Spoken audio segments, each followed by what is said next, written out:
Good morning, everyone, and welcome to the webinar, Go Through What You Go Through. My name is Lucia, and I'm an events manager at CMI.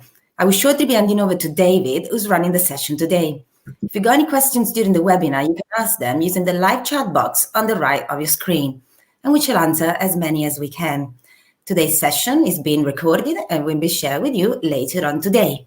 Now over to David, CHMC, Assessment Manager at the Chartered Management Institute. Enjoy the session. Thanks, Lucia, and good morning, everybody. Thanks for taking the time to join us today. I want to talk today about self-management and resilience. And I think before we start, what I want to say is if we get this right for ourselves, it's much easier to help other people manage our teams, manage our colleagues, and manage our friends, and help people wherever we can. But in order to do that, we really need to think about ourselves. So today I'm going to talk a lot about how we do that for ourselves in the context of all of our life, not just our workplace. I'm also going to talk about a few concepts that you may have heard of and may not necessarily be so familiar with. I want to try and make those a bit more accessible to everybody as well. So hopefully you'll stay with me and you'll get something out of today's session. There's some great quotes about resilience, and for those of you that have seen my webinars before know I love a quote. And Nietzsche talks about this one, and out of life's school of war, what does not kill me makes me stronger. That's really useful to remember, but when you're going through stuff, it's really hard. And Churchill also has a quote about this, and he says, when you're going through hell, keep going. And I think one of the things to learn about resilience is it will take you through what you're going through, it will help you grow, and it will help you develop. And we only learn this by going through tough stuff. So while it's tough, try to remember this, because there is another side to it. It will get better, and you will come out feeling much stronger and a much better place, hopefully. So what is resilience? We talk about resilience. Well, what is it all about? And resilience is often termed nowadays as bounce back ability. A few years ago, when you talked about resilience, people, the general feeling was, just pull yourself together, man up, grow a hair, get on with it. And if you can't do that, you're not being resilient. Well, that's all done and gone in the past, and that whole macho toxicity has thankfully disappeared. And we're now in a place where we understand how people work better, what affects people's ability to perform, what affects people's ability to carry on through tough situations. And so we think of resilience in a different way, and we think of resilience as something you can develop.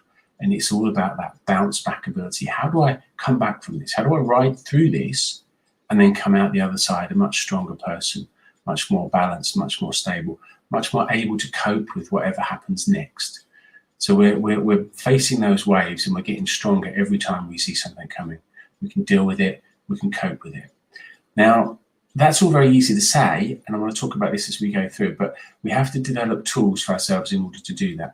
Otherwise, we can start repeating behaviors that aren't helpful to us. We become that angry teenager, we become that upset and frightened child, and we react in that way in the moment.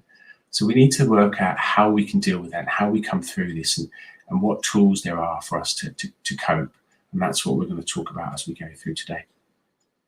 One of the things that's really important to remember, though, and this is always a bit of a paradoxical challenge, really, but when you're going through resilience development and you're developing yourself and you're looking at what's happening and you're realizing what you're doing that is healthy and what isn't healthy, that can throw up a whole load of stuff. So actually developing resilience can be quite emotional. It can be quite distressing at times, and it's very easy to say, do you know what, this isn't working for me. This is happy, clappy, hippie rubbish, and I'm not going to do it because it's not what I want and it's not going to take me where I need to go. What I would say to you, if that's how you're feeling, is carry on with it. Pick the bits that work for you, avoid the bits that don't work for you, because there will always be bits of any kind of model or any kind of system where you think, this is rubbish, this just doesn't do it for me.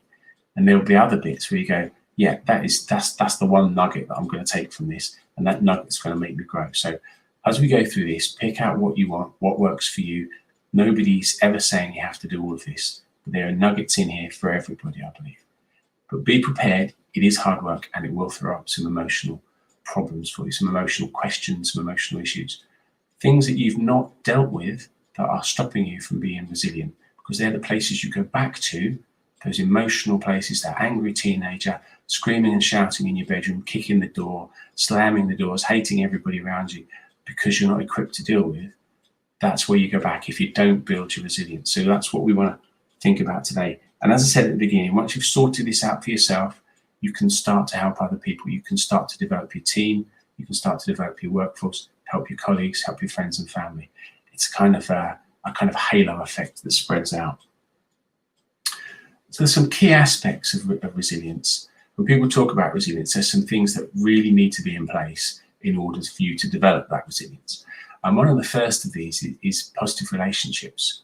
Now, positive relationships are really, really helpful in everyday life, and especially when you're going through tough times. Somebody you can call on, somebody who's there, who you can just talk to, go for a coffee, listen, they'll let you scream, they'll let you shout, they'll give you a hug, they tell you when you're being an idiot. Those are the kind of positive relationships that you want. Now that sounds really strange, doesn't it? Tell me when I'm being an idiot. But if you've got a trusted friend that you can say, I think this is where I am, this is the good idea, isn't it? And they say, no.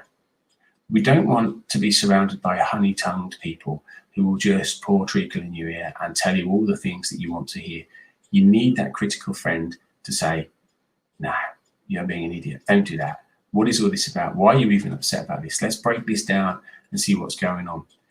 Those are the kinds of positive relationships that will help you grow because they're challenging in an appropriate way. The other thing you need to do is to be able to make plans. How are we going to get from where we are to where we need to be? What am I going to do when the next wave comes? How am I going to cope with that? How am I going to solve the problems that I've got in a way that makes me bounce back and allows me to deal with different problems next time? So what do I need to do? What are the tools I need to have in my pocket in order to say, right, this is coming, this is what I need to do. I'm going to hunker down, focus on the things that are important, deal with it, and then I can come back to the things that are nice, but not necessarily so important. It's about ability to manage our emotions, and emotions will play a big part in this. And I've already mentioned that, but I can't stress this enough. We are human beings at the end of the day. We are not machines. We are not automatons. And when we're working with ourselves and we're working with other people, it's really, really important to recognize your own emotions. Where am I in this? Where does this leave me? How do I feel when dealing with this situation? Then once we understand that, we can start to say, well, how is this other person feeling? What are they demonstrating that's allowing me to understand how they're feeling, where they're positioned? Are they a small child at the moment? Are they an angry adult? Where are they? What's going on? And the most important thing we can have when we're talking about resilience is communication. And being resilient will give us effective communication skills. So I just want to unpack that for a second. And what do we mean by effective communication skills? It's not just about talking and listening, because we know communication is much about listening as it is about talking. It's about being able to say the things that are important to say at that moment in time in an effective, appropriate way. It's about being able to say no and mean it. It's about being able to say, this is how I feel. This is the help I need. This is what I'm going to do today. I'm in a hell of a place at the moment. I can do this today and I can do no more. Tomorrow, I can pick all this up and run with it, and that's great. But just today, give me some space. That will give us the time we need and that space and that little barrier for ourselves where we can run ahead and get back on track. So we need to think about all these things, and I can't stress enough the communication element of it. And communication is key to everything we do in life. And so often we say things we don't believe, we say things we don't mean, we say things we think other people want to hear because of all the factors in there about being liked and all the rest of it, all the things that we all know. So we need to think about effective communication.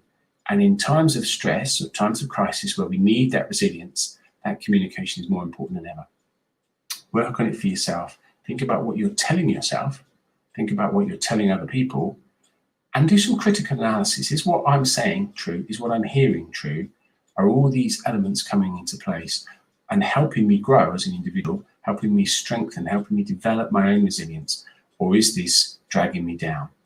And we'll talk about that a bit more as we go through as well. All of that said, some really important news. We can develop resilience. It can be improved. It builds like a muscle. Any muscle that we use gets stronger. If we use our resilience muscles, we get stronger. If we use our emotional muscles, we get stronger. If we use our communication muscles, we get better at it. Now, all of these things can be improved. There is a way out of any difficult situation, and this is the way that we can deal with it. We improve, we practice, we improve, we practice a bit more, we improve, we practice a bit more until it becomes a habit. And a positive habit is always better and easier to maintain than a negative habit.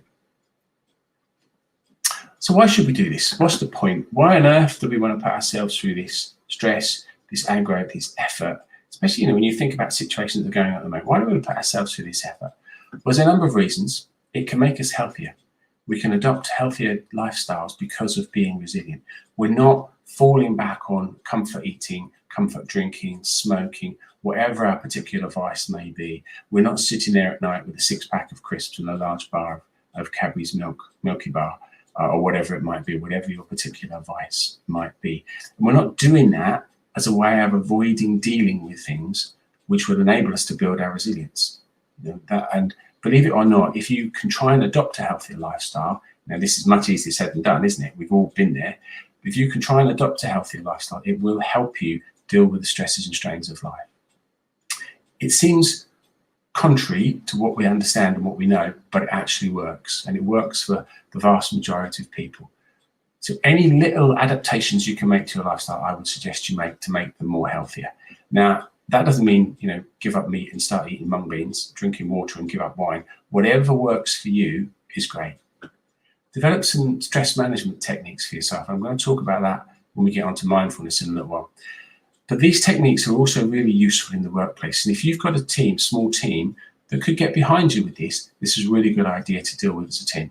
How are we going to work together as a team in stressful situations? What do we need to do to support each other? How do we get through that so that we become a more resilient team? So when the next wave comes, we're in a better position to deal with it.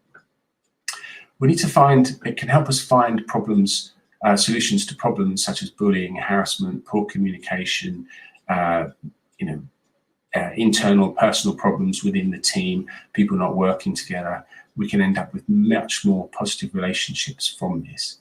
And one of the things that resilience will really do is give you a stronger self-image. It'll give you more confidence in yourself. It will give you more positive speak about yourself, the things that you do, the things that you say to yourself, those tapes that you run in your head.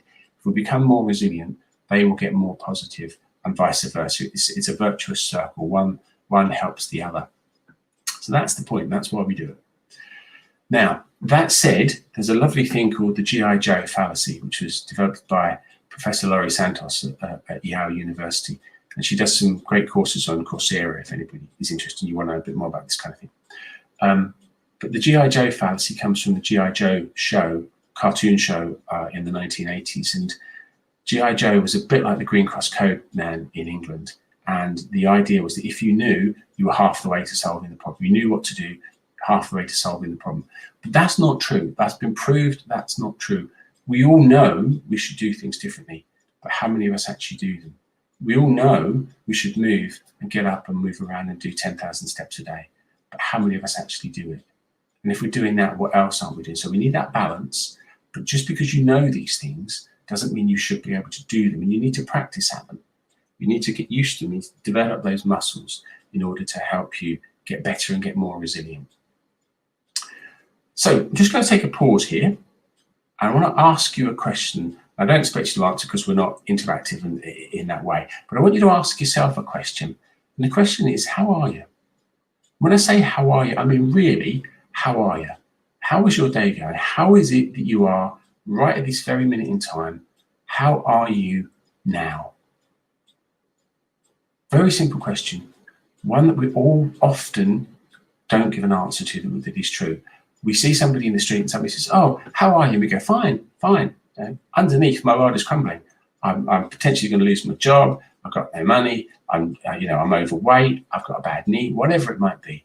But we go, "Fine, yeah, I'm fine, good."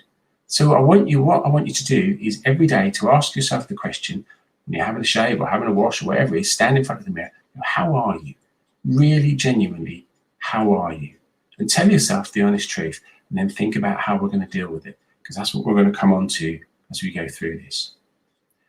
So we can build resistance and resilience. And one of the things that is really, really important in this is about identifying your values. If you don't know what your values are, what are you clinging to? What are the things that you will not give up? You will not change, and you will not counter at any cost. Those values that are intrinsic to who you are as an individual. Those values identify what you believe in, what you do, and what you would die in a ditch over if there was a battle about it. If you know what they are, identify simple values. I would say no more than 3 or 4. Identify what they are, stick to them. They will help you be resilient, because that's your backstop. That's where you stand, and that from that point you can grow. So one of the first things you need to do, identify your values. Make connections. And while we're all working remotely, this is really difficult, but we can use the technology to develop those connections. And it's been proved in scientific studies that the more connections we have, the more of a happy life we have, the more of a healthy life we have. And having connections and having valuable connections and positive connections can help us extend our life. So really, really important.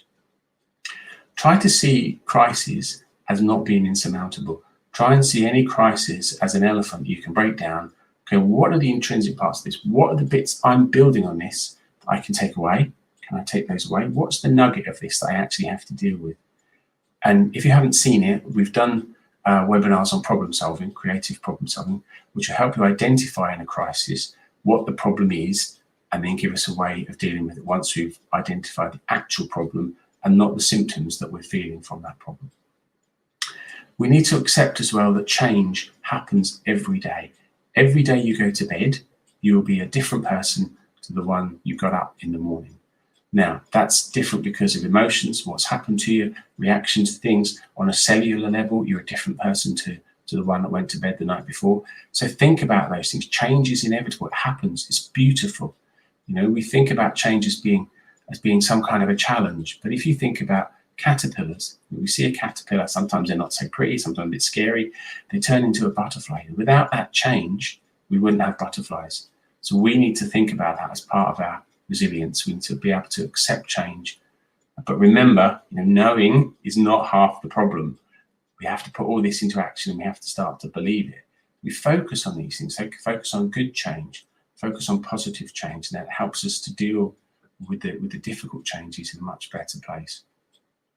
If we're setting goals for ourselves, we need to be realistic about them. But being more resilient can help with that. And it can also help us make more decisive decisions and take decisive action as well. Now, one thing I would say with all these things, when we're thinking about decisions and action, don't think about doing any of that if you're in a difficult situation. If you're in a hellish spot, if you're in a really difficult situation, if you're really struggling with what's going on, deal with that first. Don't make big decisions, because you won't stick to them. And if you stick to them, they're probably wrong, because they're reactionary and dealing with the pain that you feel and the emotions that you feel rather than the situation that you're in.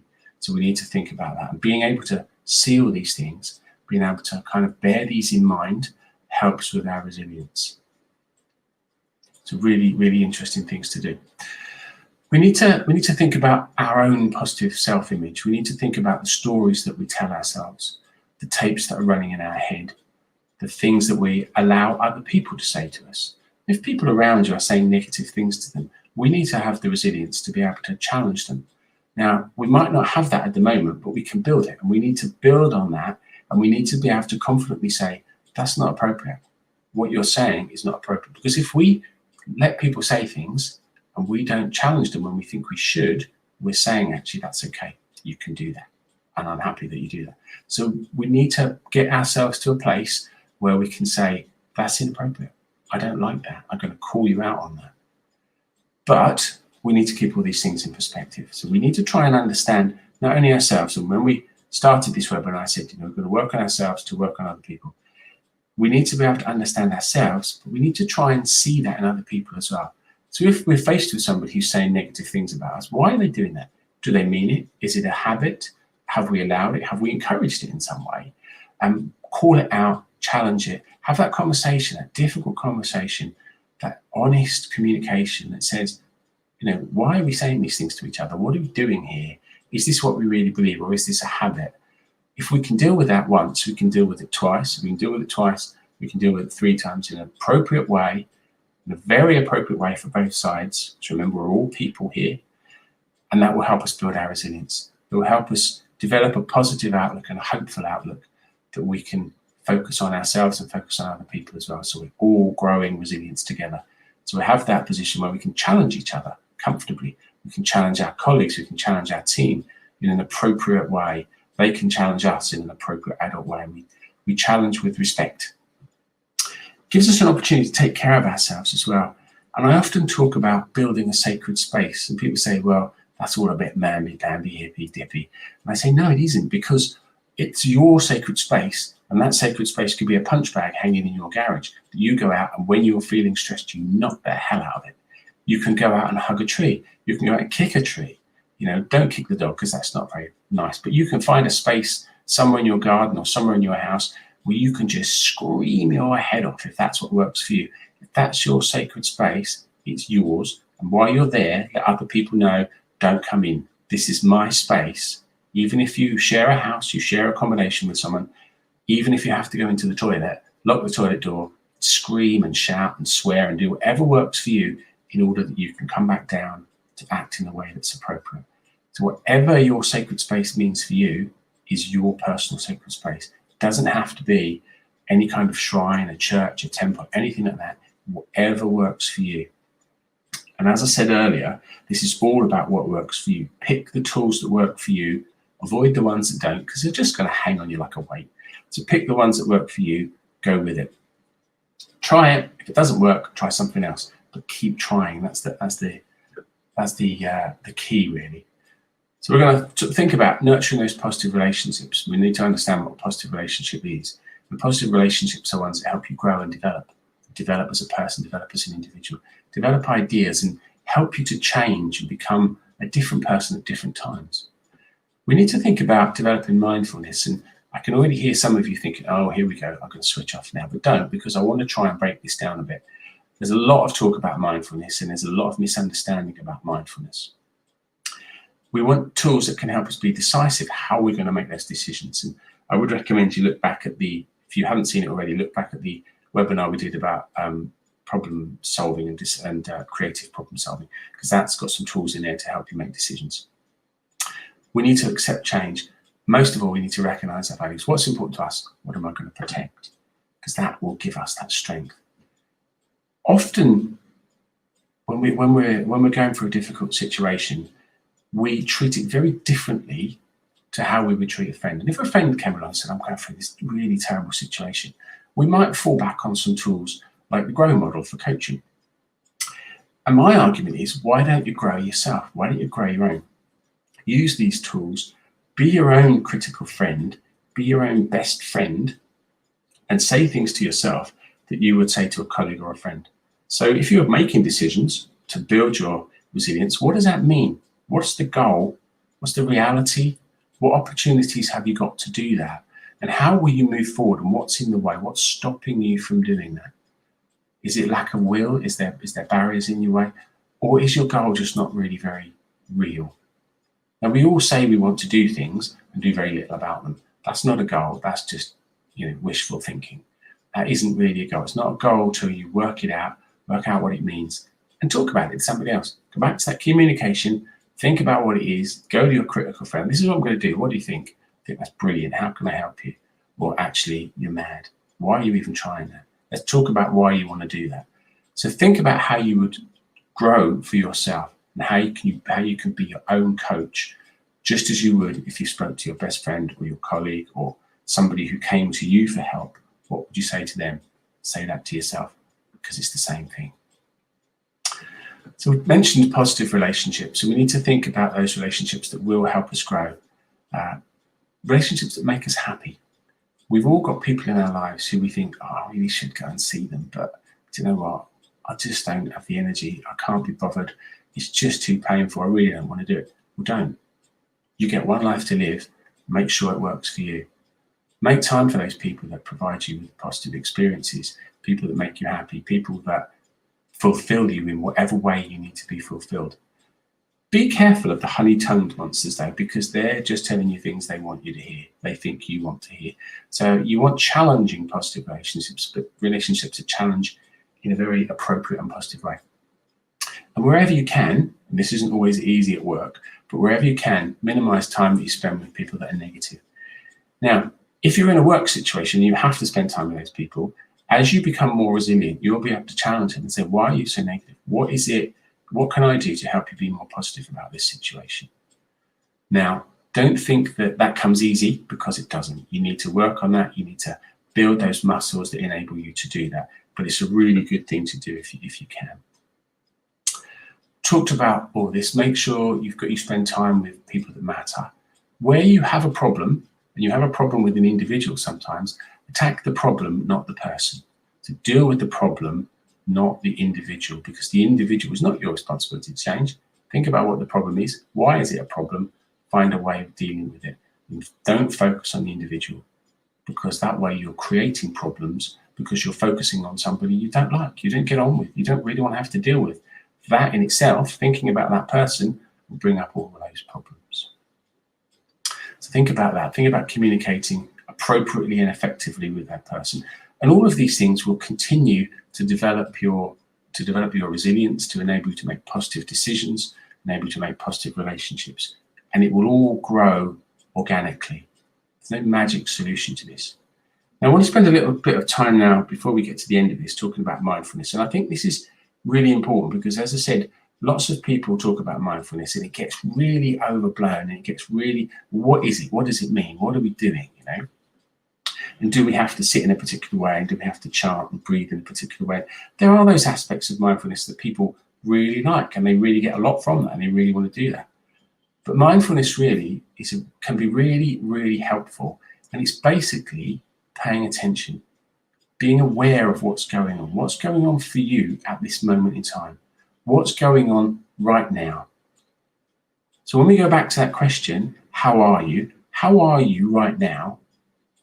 We're talking about mindfulness. Not, oh, I'm fine, I'm just going to get on, crack on. Because you might not be. You might be, and that's brilliant. And I hope everybody is. But there are times when you won't be, and you're like, no, I'm fine. I should man up, and I should just get on. And if I talk about this, people think I'm hopeless. But they won't. And it doesn't matter what other people think. It matters what you think, what you need, and what's good for you. So mindfulness is about paying attention, what's happening now, what's happening at this moment. And we can do this all over the place. You go for a walk and you think, let's pay attention, let's listen to the birds. Let's just walk and listen to the birds. Let's look at the hedges. Let's take that childlike interest and treat everything as new, treat everything as exciting as much as you can. We don't judge when we're in that state either. There's nothing good or bad until you make it good or bad. You can see something and you can think that's awful. Somebody else comes along and sees it and thinks that's beautiful. It doesn't make it beautiful or awful. It just means whatever you've given to it is what it is. So we start to take away that judgment by paying attention and looking at it open-heartedly and thinking, what is that? What is that? How do I feel about that now? What am I looking at? How's it feeling? How's it making me feel? And once we start to develop that, we can use that in work situations. We can use it in difficult situations that cause us challenges, and we can build our resilience on the back of that kind of thing. Now, if you want to sit cross-legged for 20 minutes a day with some incense going in the background, that's brilliant. If that works for you, personally it works for me, but if it works for you, that's brilliant. If it doesn't work for you, that's also brilliant. But think about what's going on with you and how you're going to deal with it. Try and develop a sense of gratitude. What are you grateful for? Now, some people, again, find this really useful to have a gratitude journal or something like that. So at the end of the day, you think, today has been pants. It really has. But what am I grateful for? What is there? Are there 3 things that I'm really grateful for today? And as we develop that as a habit, again, it will make us more resilient, because we can start to see there are positives. There are a lot of positive things in my life. What is it that I can focus on them, even when I'm going through a bad change, a bad time? I can think, actually, this is all pants, but do you know what? My garden's lovely. Or do you know what? I've got a nice TV. Or do you know what? Coronation Street's on tonight. Whatever works for you, try and focus on those positives. And we talk about making it rain. And this brings all of this together, really.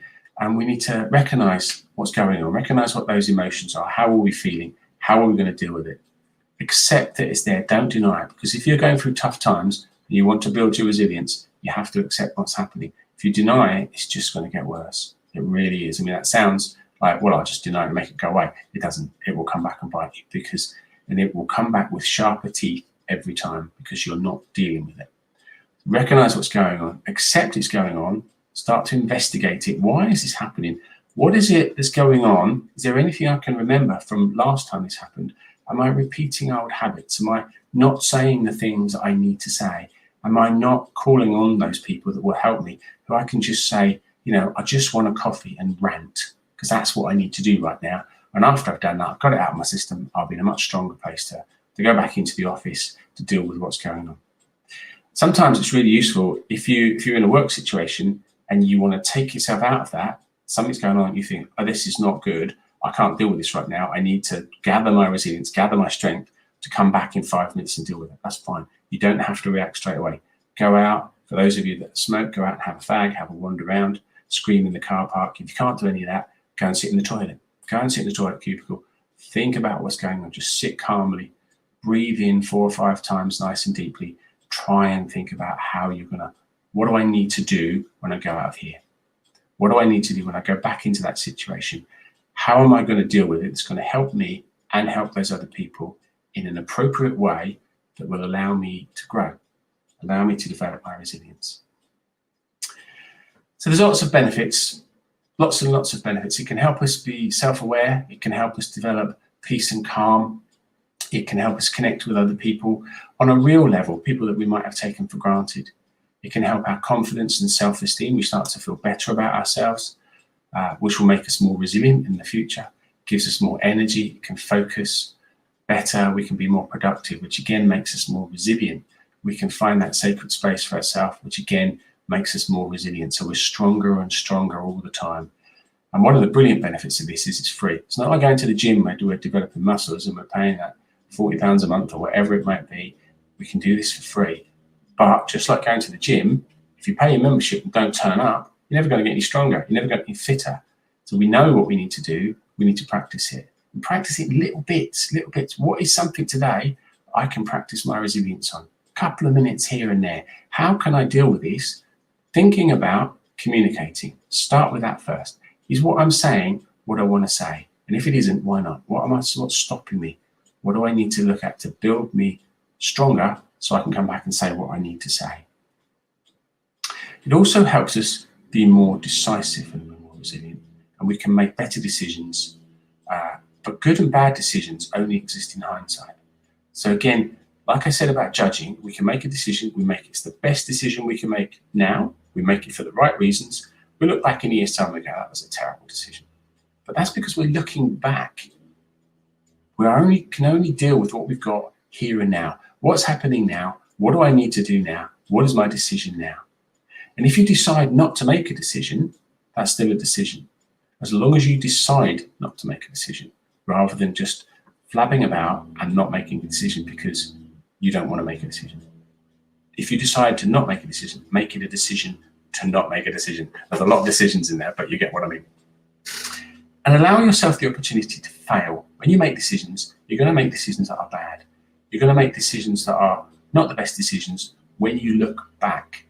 But you need to act in the moment. We're not saying, if I were 12 months ahead, what would I say about this decision? We're not doing that. We're saying right now, right here, this is what I need to do. Boom. If tomorrow that turns out to be the wrong decision, fine, I'll deal with it. I'll look at the problem, I'll build on what I've learned, I'll develop my resilience more, and I'll make another decision, and another decision, another decision. And all those decisions will help you develop your resilience, get stronger, grow to a position of confidence, and the ability to deal with whatever waves come along. Now, there's a lot of times we make decisions that aren't comfortable, but they are effective and they're really what we need. And that's what we need to think about as well when we think about our critical friend. And this is where a critical friend will help you develop your resilience in a way that works for you and is appropriate as well. But you need to be aware that these things will happen. When you make a decision as well, you need to own your decision. Own your decision. It's your decision. Nobody else is doing this to you. It's my decision. And if it goes wrong, it's still my decision. If it goes wrong, blaming other people for that decision is not appropriate. That's not going to help you grow. That's going to weaken your stance. So you need to think about, I've made the decision. I made it with the best intentions at the time. It was the best thing I could do in that moment, and I own it. All right, looking back a week later, it didn't work. It wasn't the best thing I could do. Today, that wasn't the best thing I could do. At the time, it's the best thing I could do. So own it and live with it, because it's the best thing you can do at that particular time. And the cost of your decisions, I love this phrase, the cost of your decisions are counted in heartbeats, not money. Money is important, but that shouldn't be where you make the decisions most of the time. What is the best thing for you to do now? What is your heart telling you? What are you feeling? There will be money involved, but what are you feeling now? And don't chase the money, because it never works. If you're going to set goals, who are you setting goals for? Are they for you, or are they to impress other people? Don't set goals and meetings just to fill your calendar. If you look at your calendar today and you say, my calendar's full, isn't that lovely? Look how busy I am, look how valuable I am. Look, go through it and say, what am I doing? What actually needs to be done here? Who am I setting these targets for? Check your to-do list. Is there stuff on your to-do list that you don't own? No, I don't really want to do this. I'm doing this for other people. Is it something you can give back to them? Or is it something you're doing because you want to look busy, you want to look good? Think about that, what's going on. Use other people, collaborate wherever you can. And think about Maslow here. Think about, what are your hierarchy of needs? What do you need to get sorted for yourself? Because if you don't sort yourself out, like I said at the very beginning of this, you don't sort yourself out, you don't manage this for yourself, you don't work on yourself, you don't develop yourself, you're never going to be able to develop other people. And you'll always be playing a part. So beware of what's going on there. And ask yourself, how am I? How am I now? How are you? Really? There's some checklist here for you. I'm not going to go through this because we'll send you these slides, but some of the things I like to do personally here, wake up early if you can. Get the most out of the day that you possibly can. If you're a late night person, fine, get the most out of the night, but get the most out of the time that you're awake. Listen to music, learn to observe things, learn to recognize what's going on, drink lots of water, all the things that we're told to do, Exercise regularly. That doesn't mean running. Doesn't mean running and going to the gym and pump an iron. Just move, get up, stand up. If you're watching the telly and the adverts come on, stand up, jog on the spot, walk around the front room, whatever works for you. But keep everything moving, keep everything going. It builds your energy, enables you to keep that resilience up and develop that resilience even further. Now, if you're a member or a friend of a subscriber of CMI, you get access to Management Direct, and there's loads more resources on Management Direct about resilience.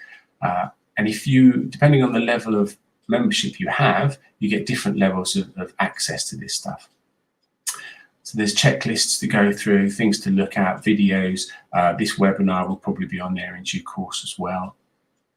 And if you're a CMI member, there are member-only resources. And there are things in this area where you can work through activities, work through exercises in more depth, take a bit more time to look at resources and build on what we've talked about today in your own time, in your own space, when it works for you. So I would recommend you have a look at all of those. And a really good reason to become a member is because you get all of that access as well. These addresses will be on the slides that we send you. So I'm not going to read all these out to you because we all get them wrong.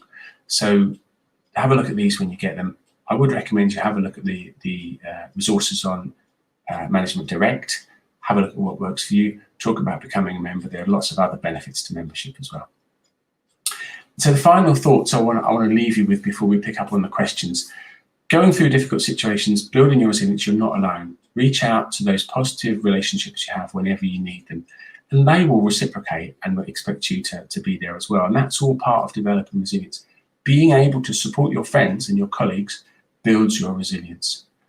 Think about yourself, be kind to yourself whenever possible, and it is always possible to be kind to yourself.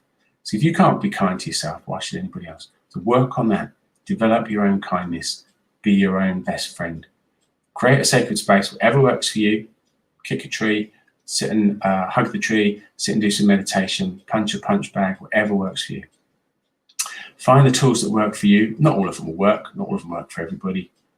And one thing I want to say to yourself is you are much stronger than you think you are. Sitting wherever you are now, you have a lot more resilience than you give yourself credit for. Try to believe that, try to build on it. You are a much, much stronger person than you ever think you are. The problem is we only get tested in times of crisis. And in order to deal with those, we need to be ready for them. So we need to build those resilience muscles whenever we can. And last but not least, be honest with yourself. Ask yourself that question, how are you? Be honest with yourself. And it's always, always important to be honest with yourself. If you're lying to yourself, you need to get somebody else to talk to. That's not something we can deal with here. I would suggest you question yourself. Am I being honest? Be your own critical friend. What would you say to somebody else? So on that note, I hope this has been useful. I hope you've got lots from this. And I'm going to hand back to Lucia because I believe we've got some questions.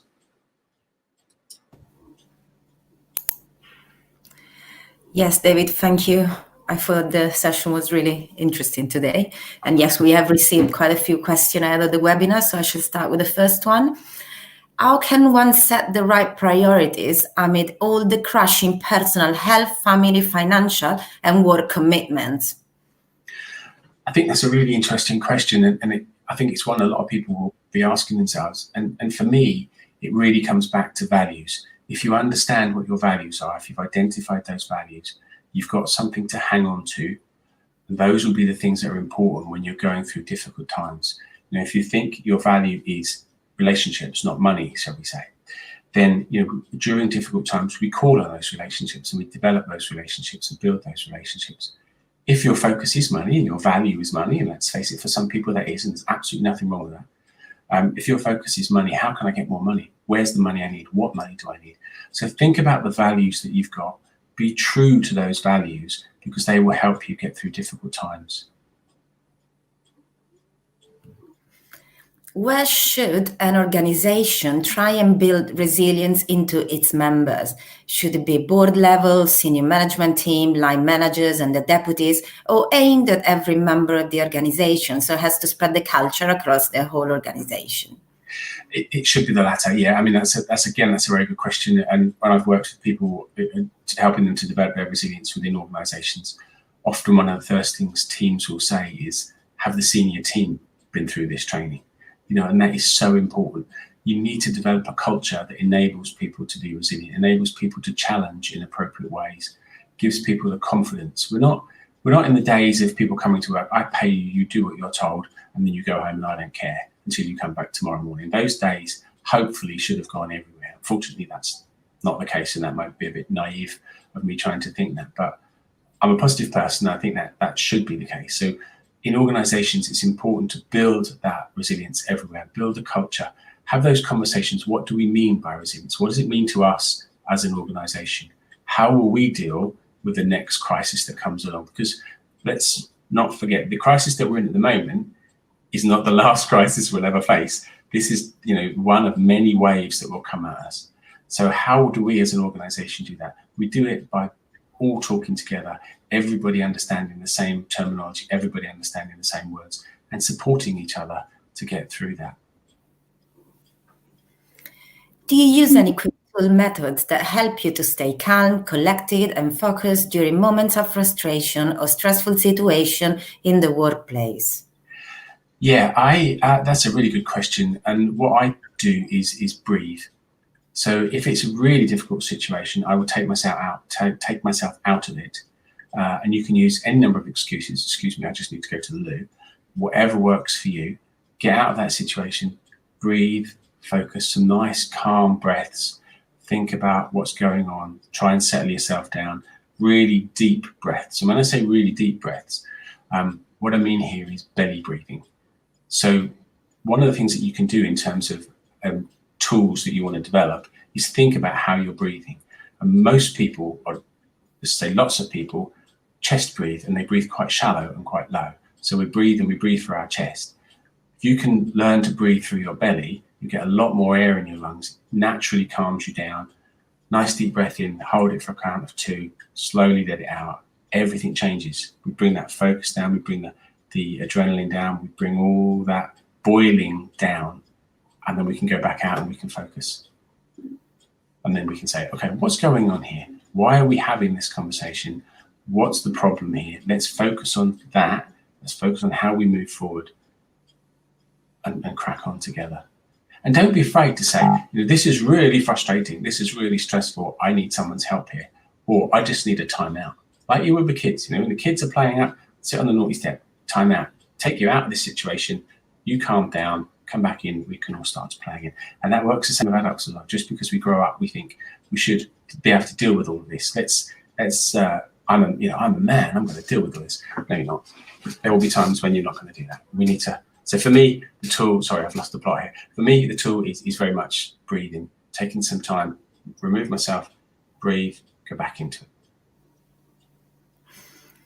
I go with the last questions because we are nearly to the end of the webinar. What has been your biggest challenge to date and how did you overcome it? My biggest challenge, I'm going to be completely honest with you. My biggest challenge, I had a job where I was bullied. I was being bullied by senior people in the job. And I got to a point where I wasn't able to cope and I had to leave the job. And I had 3 or 4 months off where I just had to, I ran a lot, but that wasn't working for me. I was running miles and miles every day. That didn't work for me.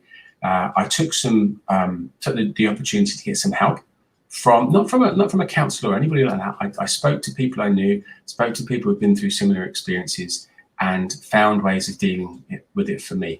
And a lot of those I've included into the webinar today. So when I say hopefully there'll be nuggets in there that people will be able to take on, the nuggets that are in there and the bits that are in this webinar are built on experience because I have been through it myself and been through quite horrendous times. But it is about calling on those relationships, calling on other people, having someone to talk to, having someone to have coffee with, having a tree that you can kick. I'm lucky that I have a garden with trees in it, so I can kick the trees. Having that sacred space, whether it be running, whether it be hiding in the cupboard, whatever works for you, develop them now while you're not in a difficult situation. That would be my best advice, I suppose. Don't wait till you're in a difficult situation in order to develop things that will help you. Develop them now when you don't need them, because then when you need them, you can call on them quickly and easily. And hopefully people will take from that what they need.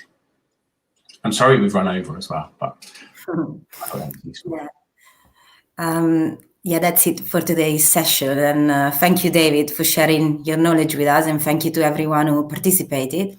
If you're a member of CMI, you can find thousands of exclusive development resources in Management Direct. To log into Management Direct, just visit our website. If you're not yet a member, you can join our community for access to a great range of practical tools and materials to apply your learnings from today. Please also sign up to the CMI newsletter for the latest trends and tips for managers and leaders. I'd like to wish you all a great day and thank you for your attention.